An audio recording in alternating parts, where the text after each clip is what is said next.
Parents మెచ్చిన university సంకల్ Chand Patel university Gujarat. ఆషాఢ మాసం వచ్చిందంటే చాలు ప్రపంచంలోనే అతి ప్రాచీనమైన రథయాత్ర గురించి కబుర్లు మొదలైపోతాయి. ఆ జగన్నాథుణ్ణి ప్రత్యక్షంగా దర్శించుకొని ఆయన రథంపై ఒక చెయ్యి వేసి ఈ జన్మకు సార్థకత చేసుకునేందుకు లక్షలాది మంది భక్తులు పూరీ క్షేత్రానికి చేరుకుంటారు. ఆషాఢ శుద్ధ విదియ నుంచి అంటే జూలై 7 నుంచి 9 రోజుల పాటు జరిగే ఈ పర్వదినాల్లో వైష్ణవ భక్తుల సంబరాలు, సంతోషం ఆకాశాన్నంటుతాయి. జీవితంలో ఒక్కసారైనా దర్శించుకోవాలని చెప్పే అద్భుత ఆలయాల్లో పూరీ జగన్నాథ ఆలయం ఒకటి.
జ్వరం వస్తే నయమయ్యే వరకు దర్శనాలు పూజలు జరగవు.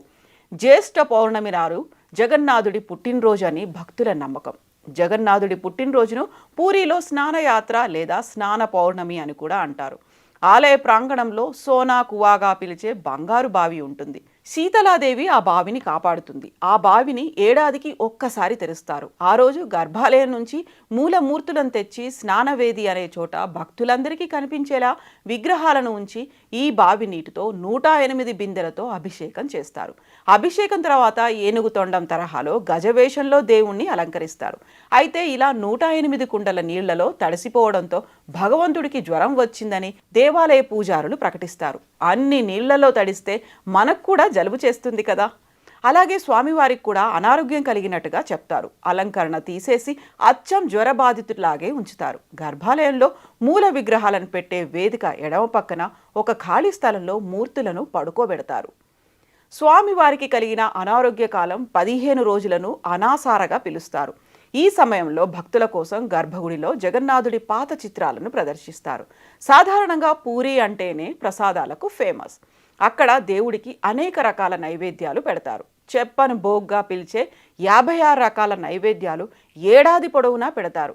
కానీ స్వామివారి అనారోగ్యం కారణంగా ఆ 15 రోజులు ఆ నైవేద్యాలు కూడా పెట్టరు. నైవేద్యం బదులు ఆయుర్వేద మందులే ఇస్తారు. 15 రోజుల తర్వాత దేవుడికి నయమై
భక్తులు స్వామి దర్శనం కాగానే ఆనందంతో పులకించిపోతారు. భక్తి పారవశ్యంతో మాయమర్చిపోతారు.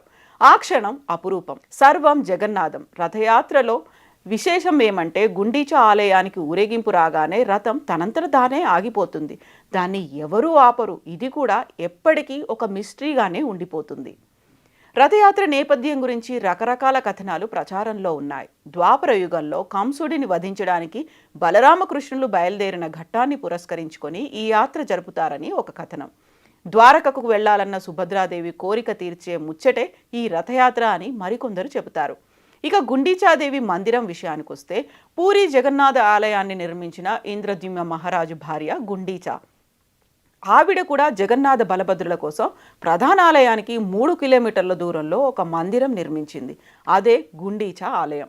రథయాత్రలో భాగంగా అక్కడికి తీసుకెళ్లిన 3 విగ్రహాలను ఈ గుడిలోని రత్న సింహాసనంపై కూర్చుండబెట్టి గుండీచాదేవి పేరిట ఆతిథ్యమిస్తారు. ఒక రకంగా చెప్పాలంటే గుండీచా మందిరం జగన్నాథుడి అతిథి గృహం అన్నమాట. సైన్స్కు కూడా అంతు చిక్కని రహస్యాలతో పూరి జగన్నాథ ఆలయం ముడిపడి ఉన్నట్లు చెబుతారు. ఆ రహస్యాల్లో ముఖ్యమైనది ఆలయంపై కనిపించే జెండా. ఈ ఆలయ గోపురంపై ఉండే జెండాకు ఎంతో ప్రత్యేకత ఉంది. మామూలుగా ఏ గుడికి కట్టిన జెండా అయినా సరే గాలి దిశను బట్టి ఊగుతుంది. కానీ ఇక్కడి జెండా మాత్రం గాలి ఎటువైపు వీచినా వ్యతిరేక దిశలో ఊగుతుంది. జెండాకు సంబంధించి మరో ముఖ్యమైన విషయం ఏంటంటే 45 అంతస్తుల ఎత్తున్న ఈ ఆలయంపైకి నిత్యం పూజ.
విశ్వనాథ్ రథ్ ఆధ్వర్యంలోని ఉన్నత స్థాయి సంఘం తాజాగా సమావేశమై ఆ గదిని తెరవాలని ఆలయ నిర్వహణ కమిటీకి ఏకగ్రీవంగా సిఫార్సు చేసింది.